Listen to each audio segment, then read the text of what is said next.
Well, it's going on Cardinal Nation. Well, man, disappointing loss tonight.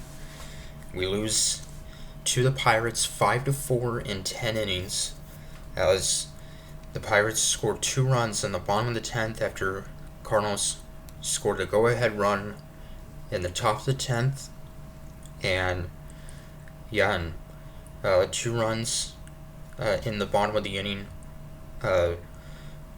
As there was no Ryan Helsley, which, I know he's pitched a lot lately, but, still could have been different if Helsley was on the mound trying to get another save.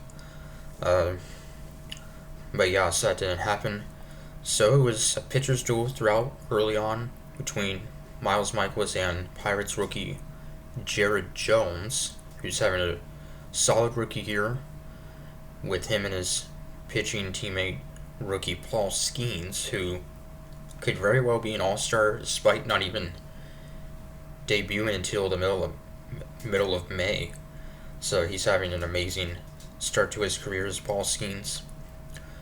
It stays scoreless until the top of the 5th, when Mason Wynn would have an RBI single, scoring Brandon Crawford, putting us up 1-0. Brandon Crawford started as the DH in this one, and for Brandon Crawford, this was his first time ever starting as a DH, as he recently had his first ever start at third base, and before that, all of his appearances were at shortstop. All those years with the Giants and early this year. So, first ever start for Brandon Crawford as a DH. Anyway, the Pirates would then tied up at 1 in the bottom of the 5th. Ke'Bryan Hayes with an RBI ground out, and then catcher Joey Bart with a sacrifice fly to give them a 2-1 lead. And Michaelis will get through 6 innings, and then in the bottom of the 7th, Giovanni Gallegos will give up a solo home run to the first batter. He would face Rowdy Tellez, and that would make it a 3-1 Pittsburgh lead for Tellez, his 5th of the year.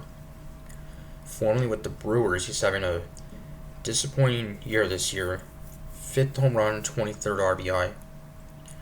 And then the top of the 8th, Willis Contreras would tie it up 3-3 with his 7th home run of the year, first home run for Contreras since coming off the IL. And yes, that has to feel great. First home run since May 5th against the White Sox for Contreras. And, if he didn't get injured, I think Contreras very well could have been an all-star. You look at his numbers, he was definitely the Cardinals' best player and most valuable player before he had that broken arm, which caused him to miss about 6 weeks. Could have been longer, came back earlier than scheduled. So yes, that would tie it up 3-3. Matthew Liberatore with a very solid job, inning in the 3rd scoreless, and Gallegos just had a really rough year, of course missed over a month as well. And so Andrew Kittredge would send the game to extra innings. Joey Bart would ground into a double play to send it to the 10th, and the Pirates would have the flamethrower Aroldis Chapman on the mound. Mason Wynn would have an infield hit to put runners on the corners with nobody out, and then Alec Burleson with a sac fly to put us up 4-3. Could have gotten more, but 2 strikeouts by Goldschmidt and Donovan. And then Kittredge would walk Andrew McCutchen, and then Jojo Romero coming in trying to get the save. However, Brian Reynolds just recently had a 24-game hit streak snapped, would have an RBI single to tie it up 4-4, and then the next batter on the next pitch, O'Neal Cruz, their shortstop, with an RBI single to win it 5-4. So, disappointing loss. Could not hang on to that 1-run lead in the 10th. Of course, obviously the automatic runner on second.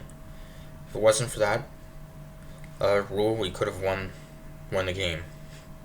So, now sets up a rubber game Thursday, which of course is the 4th of July, it'll be Andre Palante getting the start against Martin Perez for the Pirates.